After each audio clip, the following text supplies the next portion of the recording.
एक लड़के को खांसी हो गई। उसके दादाजी ने कहा, एक पैग ले ले, खांसी चली जाएगी। लड़का, दारू से खांसी चली जाती है क्या? दादाजी, दारू से 100 बीघा जमीन चली गई, तू खांसी की बात करता है? No no no no.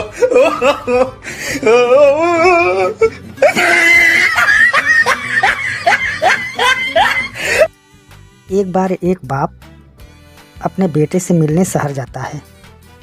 वहाँ उसके बेटे के साथ एक खूबसूरत लड़की भी रहती है। तीनों डिनर की टेबल पर बैठ जाते हैं। पापा, बेटा तुम्हारे साथ ये लड़की कौन है? लड़का, पापा ये लड़की मेरी रूम पार्टनर है और मेरे साथ रहती है।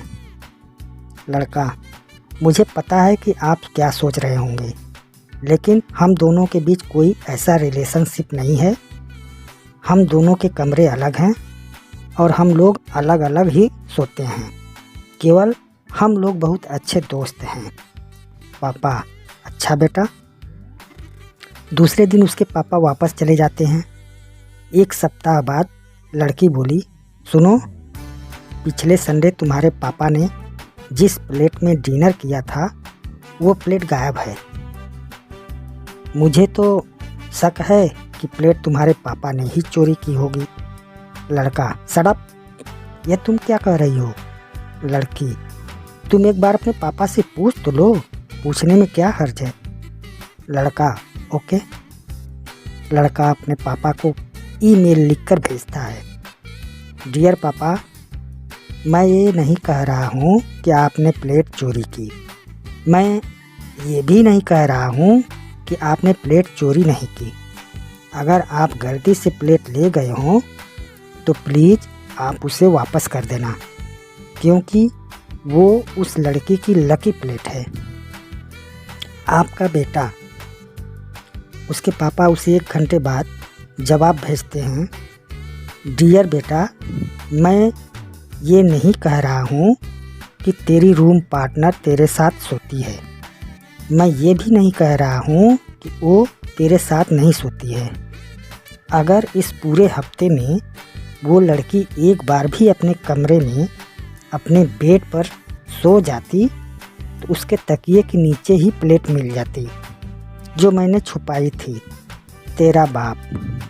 बाप आखिर बाप होता है।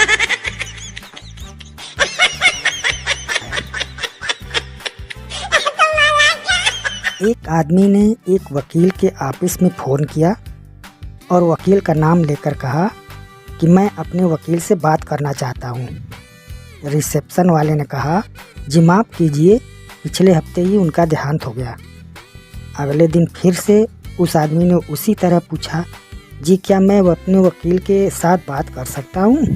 रिसेप्शन वाले ने फिर से वही बात कही कि माफ़ कीजिए, उनका पिछले हफ्ते देहांत हो गया। अगले दिन फिर से उस आदमी ने फ़ोन किया, क्या मैं अपने वकील से बात कर सकता हूँ? रिसेप्शन वाले ने उस दिन दुखी होकर उससे पूछ ही लिया, सर आज ये आपका तीसरा दिन है, लगातार मैं बता रहा हूँ कि आपके वकील मर चुके हैं, आप फिर भी बार बार फ़ोन करके क्यों पूछ रहे हैं? उस आदमी ने बड़ी सहजता से जवाब दिया, क्योंकि यह सुनकर मुझे बहुत खुशी मिलती है कि अब मेरे पैसे बच जाएंगे।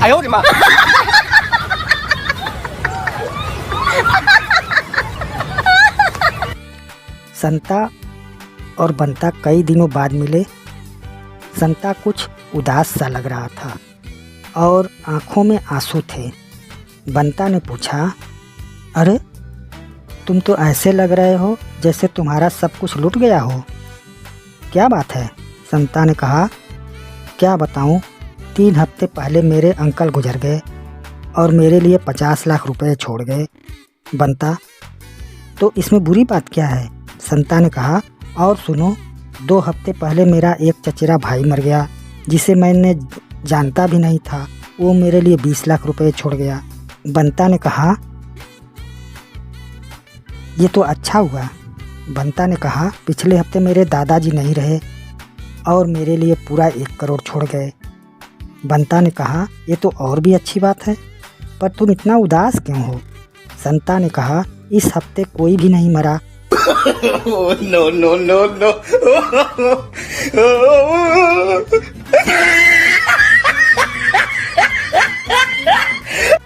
नई नई शादी के बाद पति और पत्नी जब घर आए तो उन्हें एक लिफाफा मिला।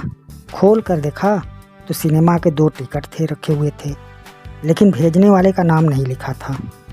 पति बोला, यह जरूर मेरे किसी दोस्त ने भेजा होगा। पत्नी बोली, ना जी, मेरी सहेली ने भेजी होगी। पति, खैर छोड़ो, किसी ने भेजी हो, हमें क्या। फिल्म का वक्त हो गया है, हमें जल्दी चलना चाहिए। जब दोनों फिल्म देखकर वापस आए तो घर का सारा बहुमूल्य सामान चोरी हो चुका था। वहीं एक लिफाफा मिला जिसमें रखी चिट्ठी में लिखा था, अब तो पता चल गया होगा कि टिकट किसने भेजा था।